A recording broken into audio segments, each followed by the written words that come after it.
Mi nombre es Chase y tengo 40 años. Si me conocieras hoy, verías a un tipo tranquilo, bien vestido, que construyó una startup de logística de $1 millón. Vive en un silencioso condominio frente al mar y no dice mucho sobre su pasado. Pero si retrocedieras apenas un año, me verías parado descalzo en una entrada de auto agrietada a las 2:00 a.m., sosteniendo un bolso de lona roto y una sudadera que apenas me protegía del viento. Después de ser expulsado de mi propia casa como basura, mi esposa, Kelly, me gritó desde el porche con un veneno en su voz que nunca antes había escuchado. Me das asco. No vuelvas nunca. Y lo peor de todo es que ni siquiera luché por quedarme. Simplemente caminé. La verdad no le importaba a ella. Lo que importaba era la mentira que mi hermano le contó, y ella le creyó sin dudarlo. Todavía se siente irreal cuando reproduzco esa noche en mi cabeza. A veces me pregunto si todo comenzó mucho antes. Las grietas, las lealtades cambiantes, las sutiles pullas de mi hermano que ignoré durante demasiado tiempo. Su nombre es Brian, por cierto, 2 años menor que yo. Siempre fue el más ruidoso, el encantador, el que podía iluminar una habitación con una historia y clavarte un cuchillo por la espalda sin pestañear. Al crecer, era del tipo que rompía una lámpara y convencía a mamá de que yo lo había hecho. Y cuando me castigaban, se sentaba fuera de mi habitación comiendo bocadillos y tarareando lo suficientemente alto como para ser escuchado. Cosas insignificantes, claro, pero marcaron el tono. Y de alguna manera, sin importar lo que hiciera, la gente siempre lo perdonaba. No éramos cercanos como adultos, pero interpretábamos el papel. Fiestas, cumpleaños, barbacoas ocasionales. Brian siempre estaba entre trabajos, pero conducía autos mejores que los míos. Afirmaba estar haciendo consultoría o estrategia independiente, lo que básicamente significaba hablar rápido para que la gente le prestara dinero. Yo era el estable. Pagué mis impuestos, permanecí en una carrera durante casi 15 años y mantuve mi vida tan libre de drama como pude. Me casé con Kelly cuando tenía 34 años y, por un tiempo, fuimos felices, o al menos eso pensaba. Teníamos una casa modesta en los suburbios, sin hijos y un ritmo cómodo en nuestros días. Yo me encargaba de la mayoría de las cuentas. Kelly trabajaba a tiempo parcial en una floristería que le gustaba y hacíamos viajes de fin de semana siempre que podíamos permitírnoslo. Nada lujoso, solo una vida tranquila de adultos. El problema comenzó cuando Brian vino a quedarse con nosotros por una semana. Su contrato de alquiler se cayó, o eso dijo, y necesitaba un lugar donde quedarse. Kelly no estaba entusiasmada, pero aceptó. Le dije que serían solo unos días. Ese fue el error número 1. En las primeras 2 noches, Brian ya se había adueñado de la habitación de invitados como si fuera su suite personal. Ponía música fuerte en la ducha, dejaba platos sucios en el fregadero y comenzó a usar mi colonia y mi ropa como si fuera completamente normal. Lo mencioné una vez en broma y él se rió. Vamos, hombre. Somos familia. Siempre decía eso. Somos familia era la frase mágica de Brian, la que usaba para eludir responsabilidades y hacerte sentir culpable en la misma frase. Al principio, Kelly mantuvo su distancia. Era educada pero fría con él. Noté que empezó a evitar la cocina cuando él estaba en ella. Decía que él la hacía sentir incómoda. Le pregunté qué significaba eso y ella simplemente se encogió de hombros. No lo sé. Es demasiado familiar. Le dije que hablaría con él. Nunca lo hice. Error número 2. Durante las siguientes semanas, algo cambió. Brian dejó de ser un invitado y comenzó a actuar como un residente. Pedía comida a domicilio usando mi tarjeta sin preguntar. Me despertaba y lo encontraba usando mi computadora portátil, revisando hojas de cálculo y borradores de correos electrónicos como si tuviera todo el derecho de estar allí. Y lo peor, Kelly comenzó a retraerse. La encontraba en la sala, con los brazos cruzados, apenas respondiendo cuando le preguntaba cómo había estado su día. Pensé que era el estrés. Ambos trabajábamos muchas horas y tener a Brian cerca lo interrumpía todo, pero seguí reprimiéndolo. No quería empezar una guerra con mi hermano, especialmente no en mi propia casa. Una tarde, llegué a casa y encontré a Brian y a Kelly sentados en el sofá riendo. Eso por sí solo no era el problema. Era la forma en que ella se reía. Una risa aguda, casi interpretativa, como si estuviera tratando de demostrar algo. Me quedé allí por un segundo mirando, luego pasé junto a ellos y fui directo al dormitorio. Esa noche, ella apenas me tocó. Sin beso, sin buenas noches, solo silencio y sábanas frías. Al día siguiente, encontré mi cepillo de dientes mojado y colocado en el lado opuesto del mostrador de donde lo había dejado. Algo raro de notar, claro, pero yo sabía cómo lo dejaba. Siempre lo hago. Le pregunté a Brian si lo había usado y él sonrió con suficiencia. ¿Por qué usaría tu cepillo de dientes? Eso es asqueroso. Sin disculpas, sin explicaciones, Solo ese tono engreído. No insistí. Debí haberlo hecho. Error número 3. Luego vinieron los mensajes de texto. No estaba espiando, lo juro. Pero una tarde, Kelly dejó su teléfono desbloqueado en el mostrador mientras estaba arriba y apareció un mensaje de Brian. Ni siquiera se dará cuenta. Jajaja. Eso fue todo. Solo 6 palabras. Me quedé mirándolo durante un largo minuto. No toqué el teléfono. No navegué por él. Ni siquiera sabía qué estaba buscando. Mi estómago simplemente se hundió. Cuando ella bajó las escaleras, le pregunté con cuidado qué significaba. Ella miró la pantalla, luego volvió a mirarme y dijo, es sobre la comida china de anoche. Le dije que no pidiera más, pero lo hizo. Dije, tú ni te darías cuenta. Lo dijo con fluidez, sin tropezar, sin dudar, y quise creerle. Lo hice porque, ¿qué más podía hacer? ¿Acusarla de algo basándome en un mensaje de 6 palabras? Pero a partir de ese día, los observé más de cerca. La forma en que Brian se demoraba cuando ella estaba cerca. La forma en que ella comenzó a arreglarse incluso cuando no iba a salir. Los chistes internos que compartían, los toques casuales, una mano en el hombro, una risa demasiado fuerte, una historia que solo ellos parecían entender. Los estaba perdiendo a ambos lenta y silenciosamente, y luego vino el golpe final.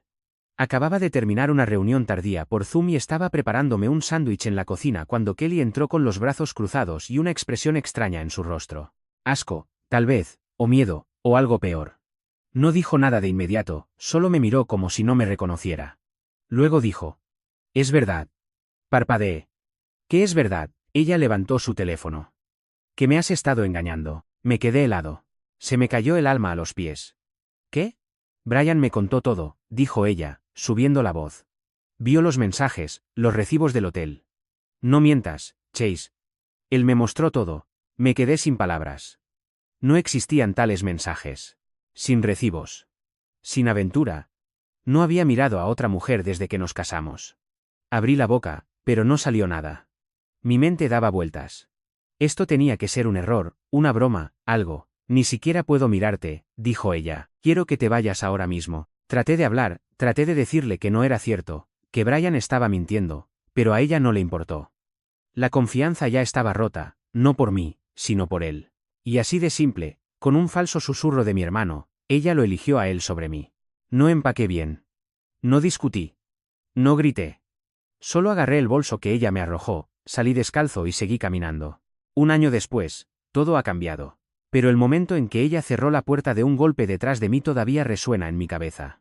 Y lo que Brian no sabía era que esa noche, no solo perdí a mi esposa, perdí toda ilusión que tenía sobre en quién podía confiar, y ahí fue cuando todo empezó a cambiar. No tenía un plan esa noche.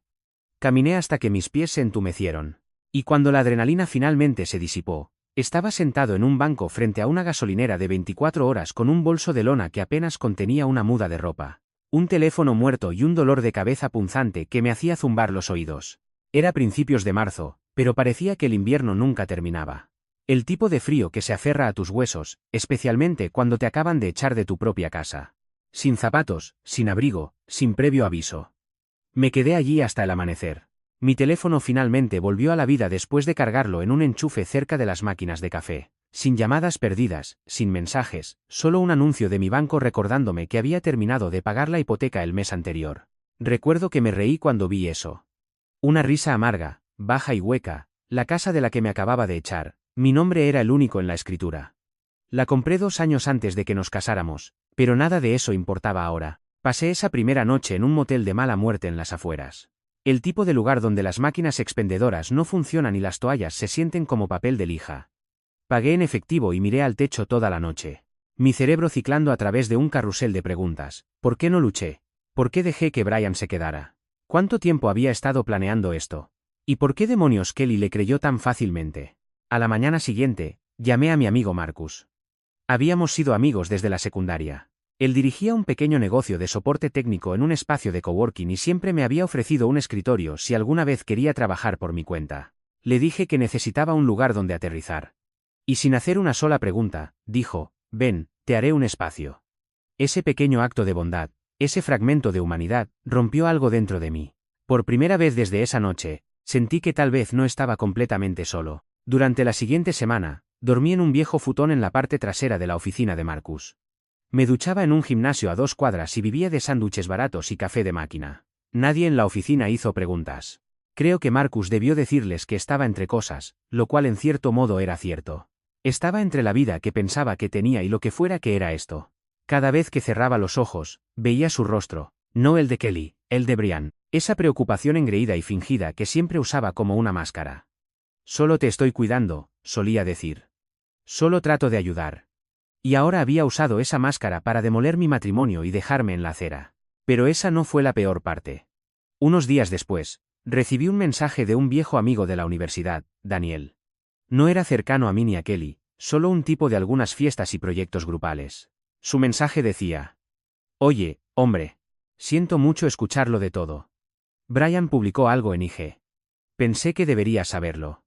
Yo no tenía Instagram. No había usado redes sociales en años, pero la curiosidad y el temor me impulsaron a revisar. Tomé prestado el teléfono de Marcus y abrí la publicación. Allí estaba, una foto de Brian parado en mi cocina usando mi sudadera, sosteniendo una copa de vino como un villano de champán. El pie de foto decía: limpiando la casa, un mentiroso a la vez. Algunas serpientes también usan anillos de boda. La familia primero, la verdad Benz. Había docenas de comentarios de amigos mutuos, conocidos, incluso algunos compañeros de trabajo de Kelly, todos dándole me gusta, reaccionando con emojis, etiquetando a otros. Un comentario decía: amigo, hiciste lo correcto. Eres un grande. Otro decía: finalmente, alguien lo expuso. Y fue entonces cuando me di cuenta de que no solo envenenó la confianza de Kelly. Envenenó la de todos, silenciosa, cuidadosa y estratégicamente. Fue una campaña de desprestigio envuelta en lealtad familiar, y no había terminado. Aproximadamente una semana después de irme, pasé por la casa mientras Kelly estaba en el trabajo. Todavía tenía mi llave y legalmente seguía siendo mi casa, así que pensé en recoger el resto de mis cosas. Solo lo esencial. Ropa, documentos, mis viejos diarios, tal vez algunos libros. No quería nada más. No quería verla. Ni siquiera quería respirar el mismo aire, pero cuando entré, no se sentía como mi hogar. Las zapatillas de Brian estaban junto a la puerta.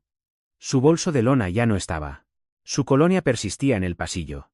La habitación de invitados, la que él había reclamado como un ocupa, ahora estaba completamente vacía, como si se hubiera mudado al dormitorio principal. No quería pensarlo. No quería creerlo, pero luego entré en el dormitorio principal y mi armario había sido reorganizado. Mis cosas habían sido movidas al extremo izquierdo, amontonadas como algo secundario. Y en la mesa de noche, junto a donde dormía Kelly, había una foto de ella y Brian. No abrazándose, solo sonriendo, pero era una foto enmarcada. Me quedé allí en silencio. Mis manos se cerraron en puños. Sentí como si mi garganta se hubiera cerrado. Una cosa era que Brian mintiera. Pero esto era algo más oscuro. No me llevé mucho cuando me fui. Solo mis documentos, mi laptop, un par de camisas. Ni siquiera toqué el álbum de bodas. Recuerdo estar parado sobre él preguntándome qué se suponía que debía hacer con todos esos recuerdos. ¿Eran todos falsos? ¿Estuvo ella fingiendo todo el tiempo? ¿Lo estuvo él? Esa noche, volví al futón, miré al techo de nuevo y me hice una promesa. Había terminado de esperar. Había terminado de lamer mis heridas y esperar a que la gente recobrara el sentido. Si el mundo quería creer la versión de la historia de Brian, bien, que lo hicieran. Yo les mostraría la verdad en un idioma que no pudieran ignorar. Durante las siguientes semanas, algo dentro de mí cambió. Dejé de desplazarme por mensajes que nunca había enviado. Dejé de explicarme a personas que no preguntaban. En cambio, hice lo que siempre he hecho mejor: trabajar. Comencé a trabajar por mi cuenta silenciosamente. Construí algunas listas de clientes de antiguos contactos. Moví algunos hilos. Conseguí algunos trabajos en startups, nada lujoso al principio. Solo trabajo de logística digital, coordinación de backend, optimización de rutas de entrega. Pero era bueno en eso. Siempre lo había sido. Y la demanda estaba allí. La gente quería lo que yo sabía hacer y estaban dispuestos a pagar por ello. Marcus me dejó usar un rincón de su oficina como propio. Colgué una pizarra, tuve reuniones en la cafetería de abajo y lentamente comencé a tallar algo de entre los escombros. Mi vieja vida se había ido, pero esto era el plano para algo nuevo. Mientras tanto, Brian seguía publicando. Siempre vago, siempre manipulador. El amor duro sigue siendo amor, escribió una vez. Algunos puentes necesitan ser quemados para iluminar tu camino. Otra vez, publicó un boomerang de él bebiendo vino en mi viejo pozo de fuego con el pie de foto. Vibras de sanación. Casa llena de paz ahora. Y Kelly, radio silencio. Sin mensajes, sin disculpas, solo el etiquetado ocasional en Instagram en las publicaciones de Brian como un fantasma usando su rostro. Pero la gente habla, especialmente los que no saben que están siendo escuchados. Una tarde, mientras tomaba café abajo, me encontré con Lisa, una amiga de Kelly de la floristería. No éramos cercanos, pero yo siempre le caí bien.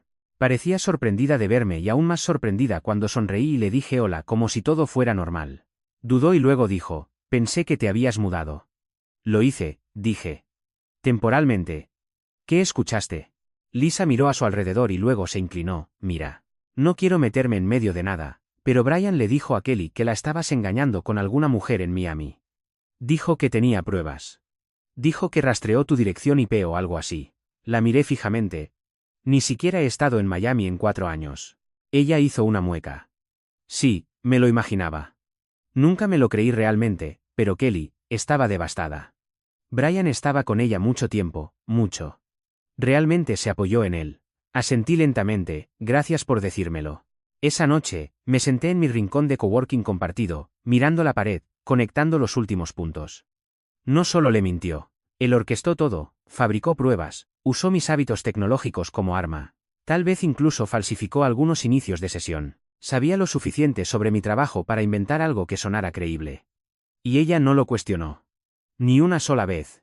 Ese fue el momento en que dejé de culpar solo a él. El punto de ruptura no vino en forma de gritos o una explosión pública. Vino en realizaciones silenciosas. Las que te despojan de tus últimas ilusiones, el momento en que te das cuenta de que las personas más cercanas a ti solo estaban cerca porque eras conveniente. Que tu silencio hizo que su ruido fuera más fuerte. Que tu amor les facilitó clavar el cuchillo. No estaba enojado. Ya no, estaba enfocado como un láser. Me quitaron todo. Mi nombre, mi hogar, mi reputación. Pero me dejaron una cosa poderosa y peligrosa. Tiempo. Y estaba a punto de usar cada segundo de él. El punto más bajo no fue la noche en que me echaron. Ni siquiera fue encontrar mi sudadera en los hombros engreídos de Brian o la foto enmarcada de él y Kelly en mi mesa de noche. El punto más bajo llegó silenciosamente unas 3 semanas después de que todo se desmoronara. Cuando estaba sentado solo en la oficina un viernes por la noche, mucho después de que Marcus y su equipo se hubieran ido, las luces fluorescentes zumbaban débilmente en el techo y afuera de las ventanas la ciudad se había detenido. Ese tipo de quietud que solo notas cuando sientes que eres la última persona en el mundo a la que nadie le importa. Acababa de terminar una consultoría de logística independiente que apenas pagó $500 y recibí el correo electrónico a medianoche. El cliente se había ido con un competidor más barato para su puesto de tiempo completo. Me agradecieron por el valor que aporté y dijeron que me tendrían en cuenta para futuras necesidades. Traducción. Hiciste un buen trabajo, pero no te necesitamos. Cerré mi computadora, me eché hacia atrás y sentí esta abrumadora ola de vacío. No tristeza, ni siquiera ira, solo un dolor sordo donde solía estar mi futuro. Pensé en lo que había construido a lo largo de los años, la carrera confiable, la casa, el matrimonio, la reputación, y me di cuenta de que todo se había escapado en silencio. Sin explosión, solo erosión. Por primera vez en mi vida, me sentí invisible. A la mañana siguiente, no me levanté de la cama. Del futón, supongo. Marcus no dijo nada. Solo dejó una caja de barras de proteína y una nota que decía: todavía estás en el juego. No lo olvides. Sabía que algo pasaba. Simplemente no curioseó. Ese es el tipo de amigo que era. Pero algo en esa nota me pegó más fuerte que cualquier acusación o insulto. Tal vez porque me recordó que alguien todavía creía en mí, incluso cuando yo no lo hacía. Y lentamente, pieza por pieza, comencé a recomponer las cosas. Primero, hice una nueva rutina. Despertar, ducharse, caminar. Pase lo que pase, incluso si no tenía reuniones o dinero entrando, me vestía, me ponía las zapatillas y caminaba unos kilómetros por el vecindario, alrededor del lago. A través de viejos distritos comerciales, me despejaba la cabeza, me daba estructura, propósito. Dejé de permitir que mis pensamientos cayeran en espirales de qué pasaría si y por qué es. En cambio, hice una nueva regla. No pensar más en Kelly o Brian durante el día. Segundo, reconstruí mi red de contactos. No las redes sociales falsas, ni los mensajes de cumpleaños o las conexiones distantes de LinkedIn. Comencé con personas que sabía que respetaban mi trabajo, antiguos clientes, gerentes, proveedores. No rogué por oportunidades. Solo me ponía en contacto, ofrecía ayuda, compartía en lo que estaba trabajando y, poco a poco, las puertas se abrieron. Una de ellas, Una cliente de hace 2 años llamada Priya, dirigía una pequeña empresa de importación y exportación que había sido aplastada por los problemas de la cadena de suministro durante el COVID. Estaba tratando de digitalizar todo su backend y agilizar la distribución, pero las personas que había contratado eran demasiado caras o demasiado informales. Me ofrecía ayudarla a diseñar un marco de entrega escalable por una tarifa de proyecto fija. Sin facturas adicionales, sin cambios de alcance, solo resultados limpios y eficientes. Ella dijo que sí. Ese proyecto se convirtió en 3, y 3 se convirtieron en una recomendación. En un mes, tenía 5 clientes, todos pequeños negocios, todos desesperados por una mejor logística.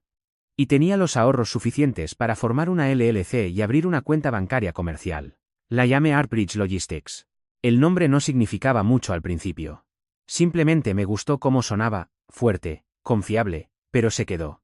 Alquilé una pequeña oficina en un edificio no lejos del de Marcus, nada lujoso, solo un espacio para trabajar que no fuera un futón.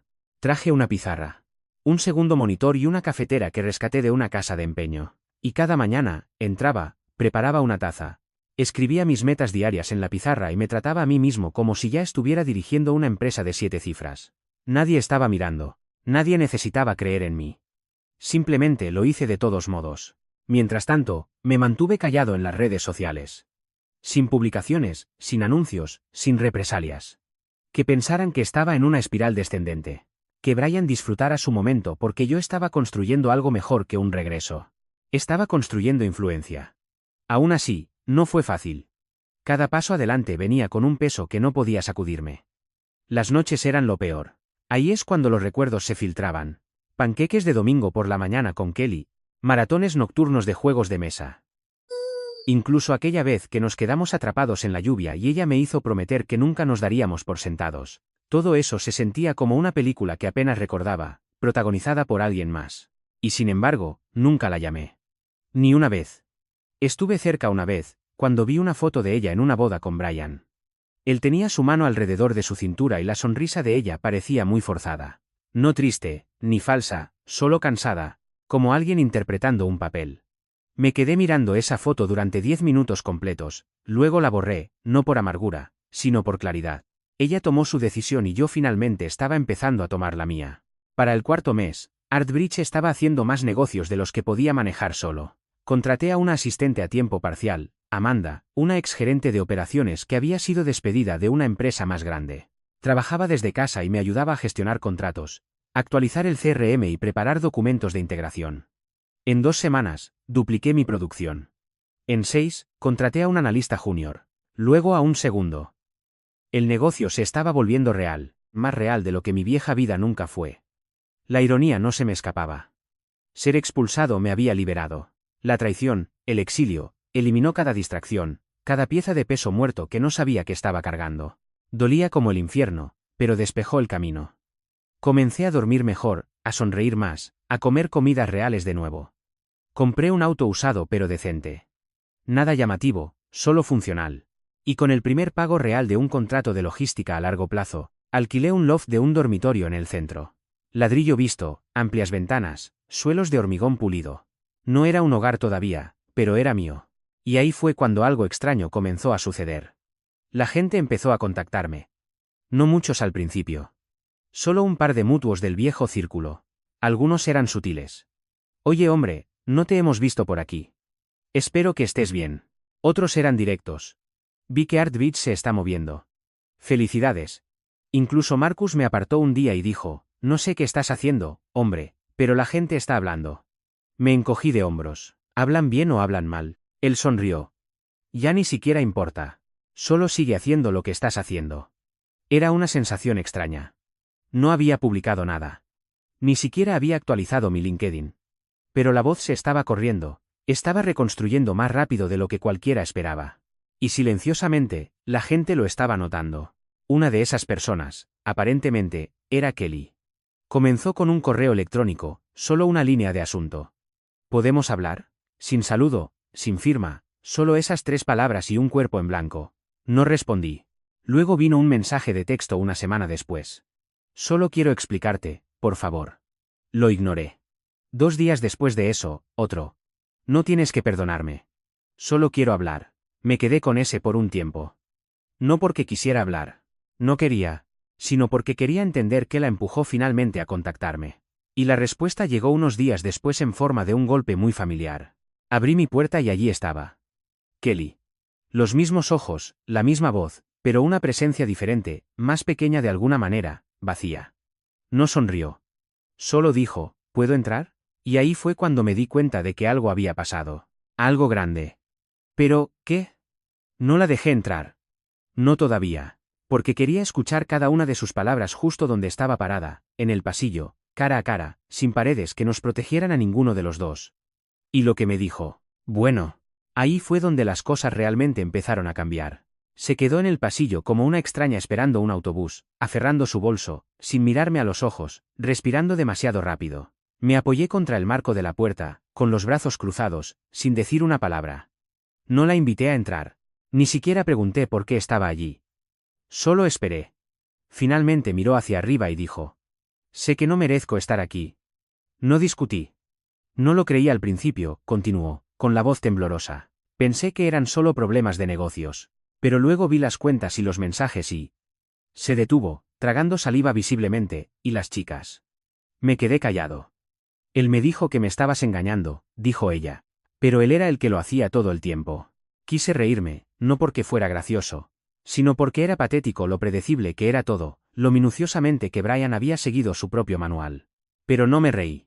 Ni siquiera me inmuté, pensé que me amaba, susurró ella, o al menos que le importaba. Aún así, no dije nada. Miró hacia arriba de nuevo y esta vez vio la verdad en mi cara. Que ya no estaba enojado. No estaba herido. No estaba amargado. Estaba terminado. Kelly tomó aire como si fuera a decir algo más, pero la interrumpí. ¿Todavía está él en la casa? Su expresión respondió eso antes de que lo hiciera ella. No, se fue hace 3 semanas. Él. No sé dónde está. Se llevó el auto, vació la cuenta conjunta. Vaciló. Ni siquiera sabía que era conjunta. Él debe haber falsificado algo. Por supuesto que lo hizo. Brian siempre fue bueno saltándose pasos, falsificando documentos, firmando nombres, manipulando papeleo. El tipo de persona que podía convencer a un casero de que le diera una llave con un guiño y un apretón de manos. El tipo que abre una cuenta a nombre de otra persona y los deja con los cargos por sobregiro. Nunca fue personal con él. Era simplemente lo que hacía. Las personas eran peones, incluida ella. Ella debe haber esperado que yo le ofreciera algún consuelo, alguna forma de te lo dije envuelta en amabilidad. Pero no lo hice. No estaba aquí para consolarla. No era su terapeuta de rebote, yo era el hombre que ella tiró como basura. Mentiste por él, dije finalmente. No preguntaste. No verificaste. Simplemente decidiste que yo era culpable porque él lo dijo. Lo sé, dijo ella rápidamente como si lo hubiera estado ensayando. Y me arrepentiré por siempre. Fui estúpida. Lo fui. Estabas cómoda, intervine. Elegiste la historia que hacía menos ruido en tu cabeza. Eso no es amor. Eso es conveniencia. No discutió. Hubo un silencio por un tiempo. Luego asintió como aceptando el veredicto. Sé que no puedo arreglar lo que rompí, dijo. Solo quería que supieras la verdad. Que él me usó, que lo veo ahora. Que te veo a ti ahora. Y luego se dio la vuelta y se fue. Sin lágrimas, sin gritos, sin súplicas. Simplemente se alejó, de vuelta por el pasillo, y hacia cualquier versión de la soledad que se hubiera ganado. Cerré la puerta lentamente, y ahí fue cuando me golpeó la verdadera claridad. Brian no solo había destruido un matrimonio. Había robado mi vida, mi nombre, mi estabilidad. Me usó como una escalera, subiendo un peldaño a la vez hasta que pudo saltar y dejarme pudriéndome en el barro. Y ahora se había ido, desvanecido, probablemente planeando la misma estafa en otro lugar. O intentándolo. Pero esta vez, no iba a dejar que desapareciera en la niebla. Tenía dinero ahora.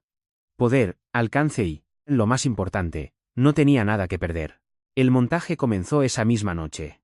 Primero, excavé no solo en el pasado de Brian, sino en el mío propio. Cada correo electrónico que me había reenviado, cada documento que había tocado, cada mensaje que aún tenía respaldado en la nube. Comencé a armar una línea de tiempo digital de su presencia en mi vida durante la última década. Y lo que encontré fue peor de lo que esperaba. Había estado pidiendo dinero prestado a mi nombre desde 2019. Cosas pequeñas al principio.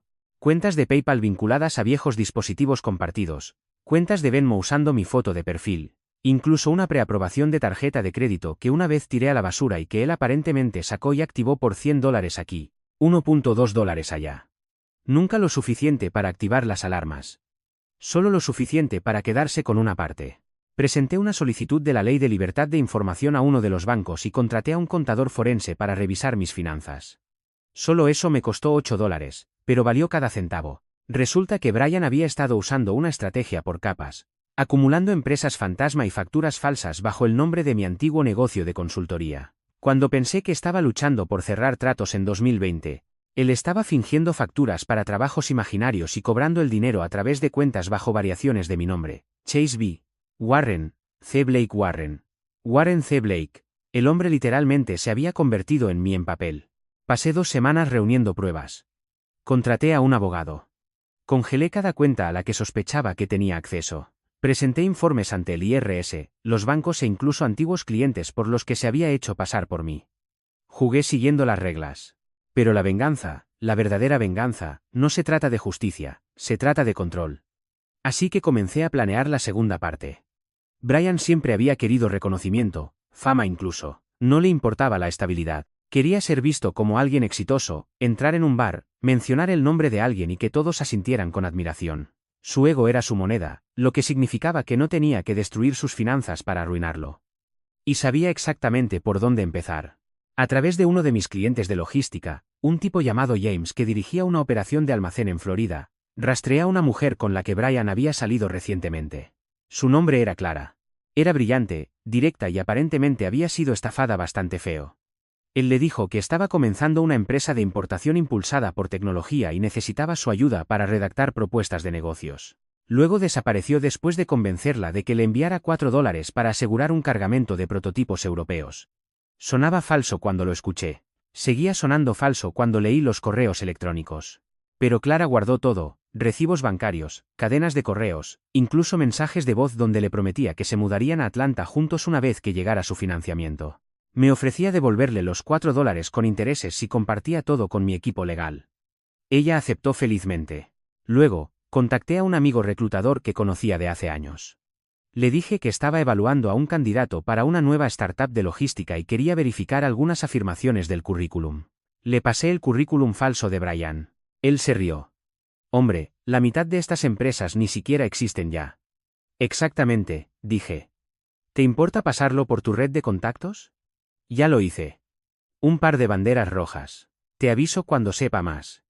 En una semana, tenía 3 antiguos contactos enviándome correos privados preguntando: ¿este tipo es legítimo? Brian aparentemente había estado tratando de conseguir un puesto de nivel directivo usando mi antiguo portafolio, adornándolo como si él mismo hubiera construido ArtBridge. La ironía era tan espesa que podía saborearla. Ahora tenía hilos reales. Tiré de más. Registré una LLC usando su nombre. Reservé dominios como https, Lale. Google. Com dividido por search. Q igual a Brian Warren Logistics. Com why Brian Warren exposed. Net. Creé correos electrónicos desechables. Incluso compré anuncios en redes sociales dirigidos a empresas con las que él había trabajado anteriormente usando palabras clave como alerta de estafa. ¿Su contratista es realmente quien dice ser? Nunca lo acusé directamente. No tuve que hacerlo. Solo proyecté una sombra lo suficientemente grande como para bloquear su reflector. Luego vino la pieza final. Kelly. No la quería de vuelta. Ese barco se había hundido, quemado y enterrado. Pero ella todavía tenía una cosa que yo necesitaba: acceso. Tenía correspondencia con su última dirección conocida, contraseñas viejas y nuevas, sabía dónde guardaba copias de seguridad. Incluso tenía un rastro de papel de las compras que él había hecho mientras se quedaba en mi casa. No tuve que rogarle. Ella lo ofreció. Ya fuera por culpa o por despecho, no pregunté. Pero cuando me entregó la carpeta, una carpeta física real con recibos e impresiones bancarias y contraseñas garabateadas, supe que sostenía el detonador. Y cuando hojeé las últimas páginas, encontré algo que nunca esperé. Una solicitud de préstamo firmada con mi nombre con ella como codeudora. Con fecha anterior a que me echaran. Ese fue el momento en que la última pieza encajó en su lugar. Esto no fue solo una traición. Esto fue premeditado. No solo le había mentido a Kelly. La usó para construir la mentira, forzó su firma, desdibujó sus líneas y luego la desechó una vez que obtuvo lo que quería. Ahora tenía motivos, papeleo, testigos y, lo más importante, impulso. Brian no tenía idea de que nada de esto estaba sucediendo. Ninguna pista de que yo había construido una empresa, reconstruido mi vida y ahora estaba rodeando su castillo con fuego. Pero estaba a punto de descubrirlo. Para cuando todo estuvo en su lugar, ya ni siquiera se sentía como venganza. Se sentía como matemáticas, limpio, preciso, inevitable. Brian siempre había operado como si estuviera en una película. Un antihéroe de habla rápida que creía que podía salir de cualquier situación con astucia. Veía a las personas como accesorios, las situaciones como acertijos para manipular.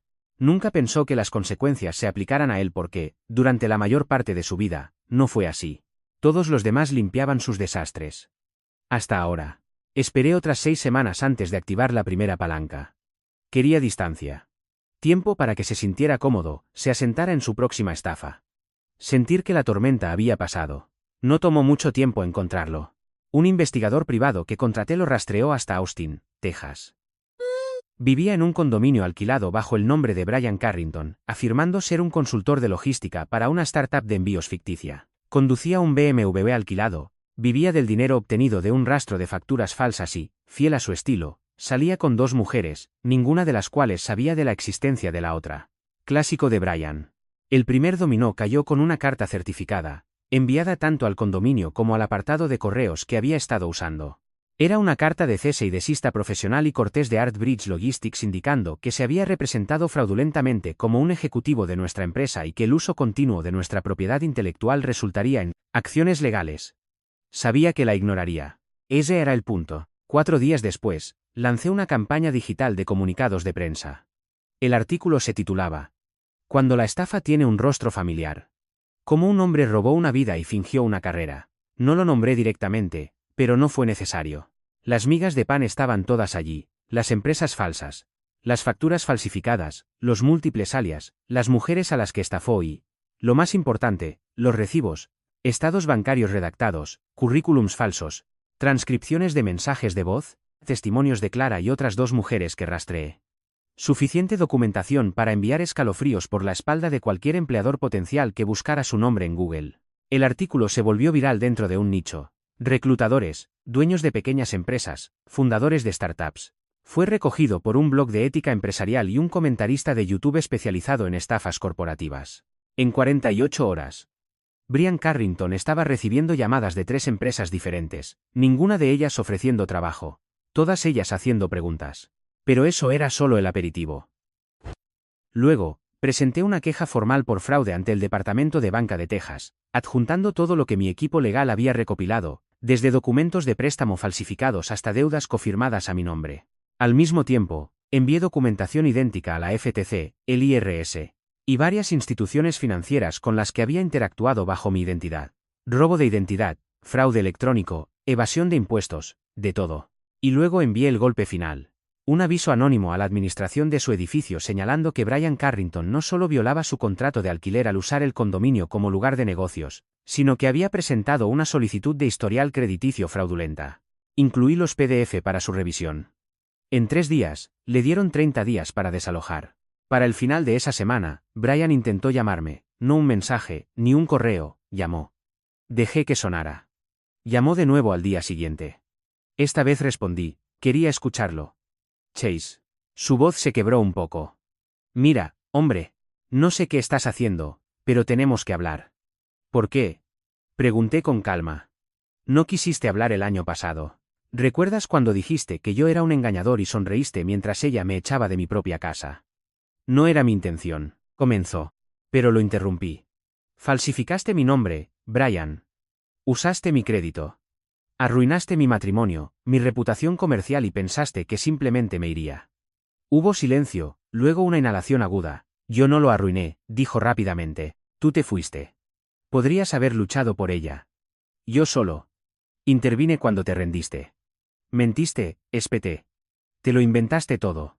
Y luego la usaste. ¿Usaste a todos? ¿Para qué? ¿Unos pocos miles? ¿Un alquiler gratis? Ella sabía en lo que se estaba metiendo, murmuró, como si eso lo hiciera mejor. No, no lo sabía, dije, bajando la voz a un susurro. Pero ahora lo sabe. Otra pausa. Tú enviaste ese artículo, ¿verdad? No respondí. Estás tratando de arruinarme. No, dije, Eso lo hiciste tú mismo, yo solo estoy poniendo un foco sobre ello. Esa fue la última vez que hablamos. Para fin de mes, comenzó el colapso. El condominio canceló su contrato. Una de las mujeres con las que había estado saliendo presentó una demanda por reclamos menores por el dinero que ella le había dado. La segunda mujer, resulta que trabajaba para una importante publicación financiera en línea, escribió una publicación de blog titulada Salí con un mentiroso profesional que llegó a la portada de Medium. Los reclutadores lo pusieron en la lista negra. Los bancos lo marcaron. Se ocultó de nuevo, desapareció de las redes sociales, cambió su número, pero era demasiado tarde. El eco lo seguía. Incluso si comenzara de cero en otra ciudad, los resultados de búsqueda no mentirían. La deuda no desaparecería. La investigación estaba activa ahora y los crímenes financieros no tienen una memoria corta. Y en cuanto a Kelly, vendió la casa 6 meses después de que Brian se fuera. Pagó el resto de la hipoteca y se mudó con su hermana. Lo último que supe es que estaba trabajando en 2 empleos y yendo a terapia. Nunca volvimos a hablar después de ese día en el pasillo. No necesité un cierre. Ya lo había encontrado. Lo que más me sorprendió no fue la satisfacción de ver cómo todo se desmoronaba. Fue lo vacía que se sintió la venganza una vez terminada. No hubo aplausos, ni baile de victoria, solo paz. Una paz tranquila y serena. Por primera vez en mi vida adulta, no había caos orbitando a mi alrededor.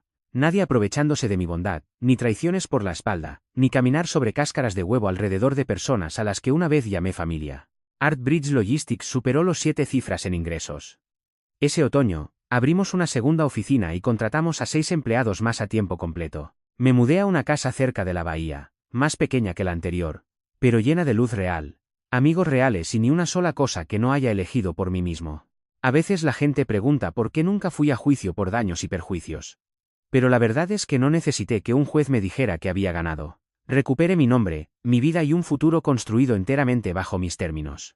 El pasado terminó, y lo último que Brian robó fue la oportunidad de ver en quién me he convertido. Así que no, ya no respondo a sus llamadas. No respondo a los correos electrónicos desechables que envía pidiendo solo un minuto de mi tiempo. No necesito hacerlo. Él ya lo sabe. Y ese silencio. Esa es la verdadera venganza.